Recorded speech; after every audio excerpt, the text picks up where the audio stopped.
না তলোয়ারের ধারে, না কোনো বন্দুকের গুলিতে। এনিমি ফেসে যাবে শুধু আমার লুটের জালে। কিন্তু ভাই এনিমি তো আসতেছে না, মনে হচ্ছে অন্য জায়গা থেকে লুট নিয়ে ভেঙে গেছে। এটা কিছুতেই হতে পারে না, আমার লুটের জালে এনিমি ফাসবে না। ভাই আমি এক কাজ করি, যাই লুট দেখে আসি।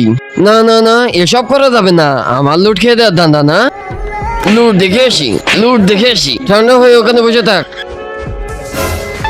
ওহো, এতগুলো লুট! এত লুট তো আমার বাপও কখন দেখিনি। কিন্তু এক সেকেন্ড, এত লোক তো ফ্রি ফায়ারে এভাবে থাকে না, কিছু তো গড়বড় আছে। পিছন দিয়ে যেয়ে দেখি। ওহো নুবরারা, ওখানে জাল পেতে এখানে বসে আছো তোদের তো। কিন্তু তার আগে যে ভিডিওতে লাইক দিয়ে চ্যানেলটা সাবস্ক্রাইব করে দিবে, তার মা বাবা যেন অনেকদিন বেঁচে থাকে। যে কমেন্ট করবে আই লাভ ইউ মা বাবা, তার জন্য মনের আশা পূরণ হয়ে যায়, আমিন। ভাই ভাই আমি গেছি, আমিও গেছি।